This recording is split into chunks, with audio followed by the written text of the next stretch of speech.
Have you ever looked at a pile of old batteries lying around in a drawer and thought, guess I'll just have to throw them away? Don't be so quick. With a bit of DIY creativity, those old batteries can be reused or turned into some really cool tools. Some of the batteries are dented and deformed, looking almost impossible to restore. But remember, handle batteries carefully and make sure to recycle them properly if they're truly out of juice. Now I'm going to open it up. If you're curious to see what's inside and how we can possibly bring it back to life.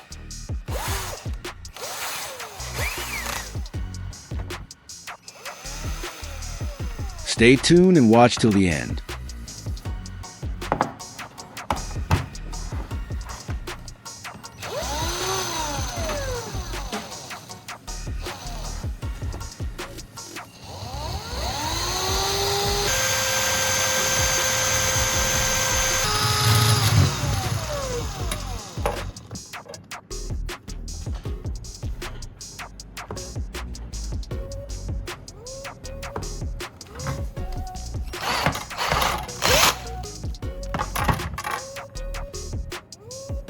Now I'm going to pull out the positive terminal, and as I do, the inner core of the battery comes out along with it.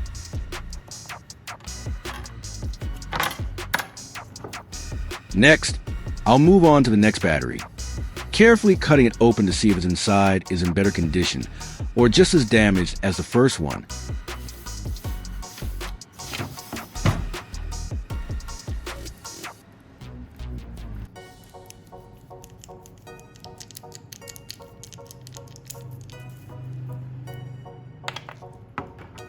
After opening the battery, I take a small stick and carefully start scraping out all the material inside. The inner core is dry and flaky, breaking apart easily as I dig through it. Bit by bit, I remove the black powdery residue and the compacted layers that have built up over time. Inside, there's a layer of black powder. That's the active core of the battery. It's mostly made of manganese dioxide and carbon. The material is responsible for generating electricity when the battery was still working. Over time, this mixture dries out and loses its power, turning into a brittle, dark residue that shows the battery has truly reached its limit. Next, I'm going to work on the battery core and the outer shell. The inner core still has some residue stuck to it, so I'll clean it thoroughly to remove any remaining powder. To clean both parts, I start with the inner core, wiping it carefully with a dry cloth to remove any leftover black powder or moisture.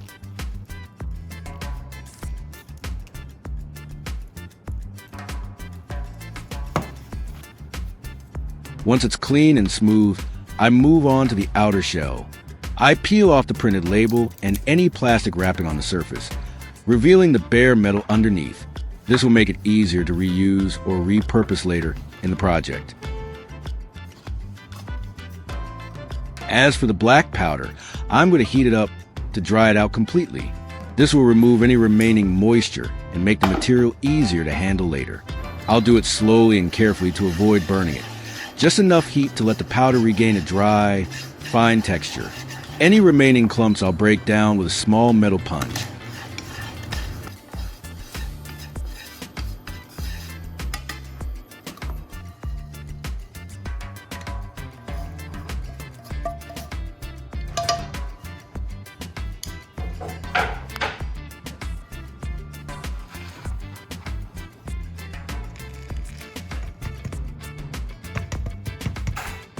Gently tapping and crushing them until powder is uniformly fine. I do this over a piece of paper to catch the dust, and I wear a mask and safety goggles so nothing gets in my eyes or lungs. Once all the preparation is done, I'm ready to dive into the main part of the project. I'm going to use some baking soda and super glue to secure everything in place. The baking soda helps the glue set quickly and adds a bit of bulk.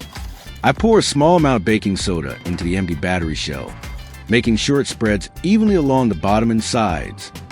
Next, I carefully add a few drops of super glue on top of the baking soda, letting it seep in and bind the powder to the shell. Once the shell is nearly filled with baking soda, I place the clean battery core on top, pressing it gently so it sits securely. This ensures that the core stays in position while the glue sets and everything bonds together firmly.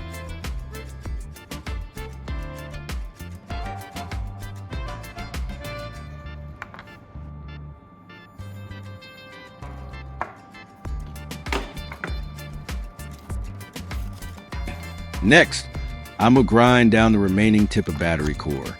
Using a small file or sandpaper, I carefully smooth it out, removing any sharp edges or uneven parts.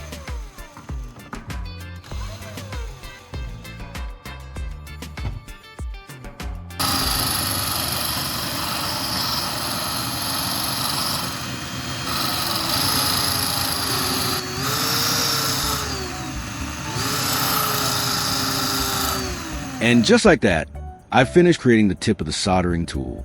It's now smooth, secure, and ready to use for the next DIY tasks. Next, I'll move on to preparing the wiring. This involves selecting the right type of wire, cutting it to length, and stripping the ends so it can connect securely to the battery shell and the soldering tip.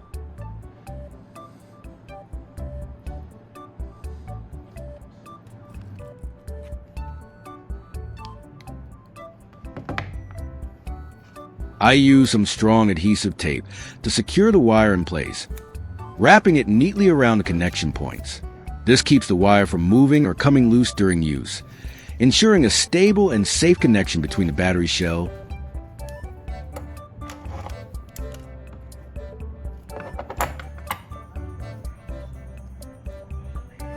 At the other end, I connect the wire to an alligator clip. This allows me to easily attach the DIY soldering tool to a power source while keeping connection secure and flexible for different tasks.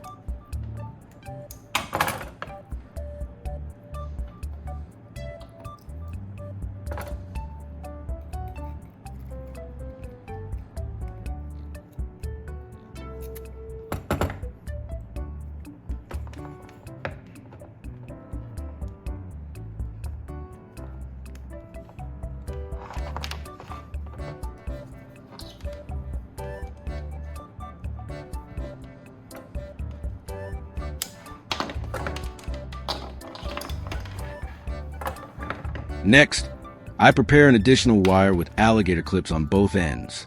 One clip will attach securely to the power source, while the other will clamp onto the object I want to solder. For the power source, I'll be using a standard motorcycle battery. It's a 12V lead-acid battery, powerful enough to heat up the soldering tip and stable for small electronics work. This type of battery is easy to find, rechargeable, and delivers consistent current, which makes it perfect for our DIY soldering project.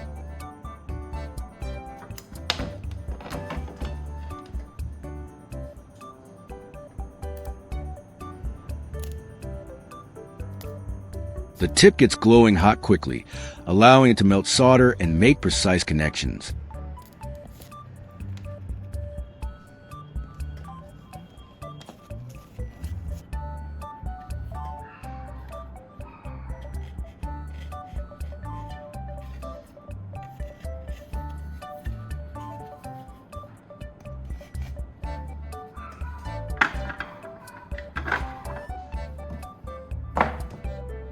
Now I'm going to test it by soldering two razor blades together.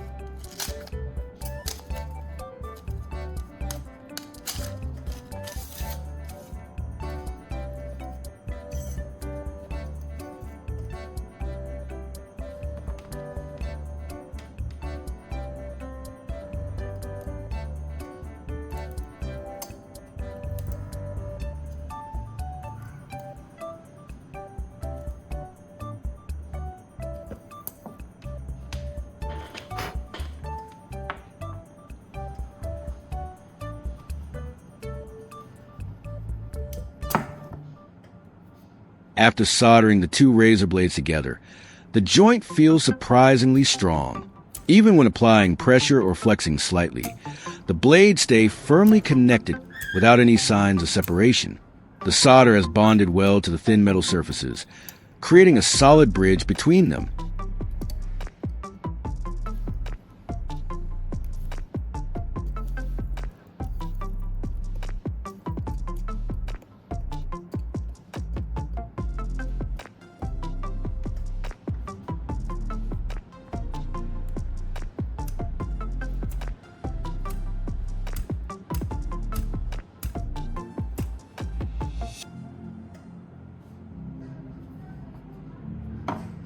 Now I'm going to fix a small hole in the plastic.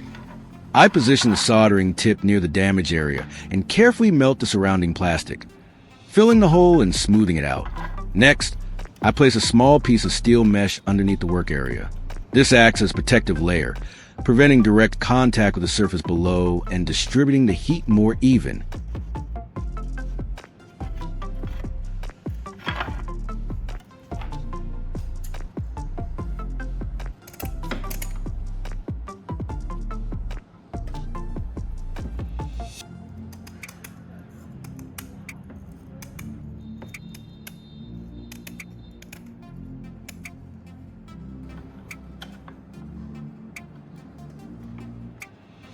I use a soldering tool to secure the metal mesh onto the plastic, carefully applying heat along the edges.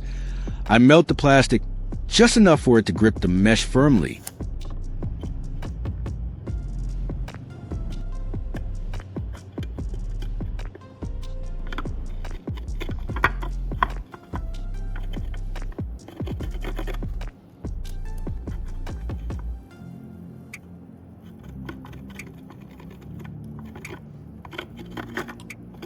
Once cooled, the mesh is firmly embedded, providing extra strength and stability to the repaired area.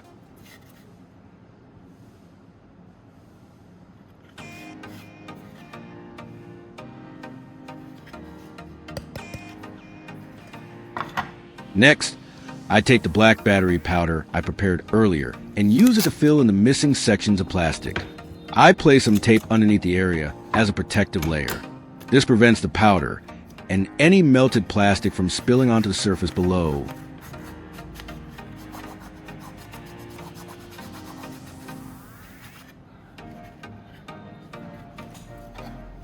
I combine the battery powder with a few drops of super glue, mixing them into a thick paste. Then I press this mixture into the gaps and missing sections of plastic, filling them completely. The glue binds the powder firmly, creating a hard, solid filler that restores the shape and strength of the damaged area.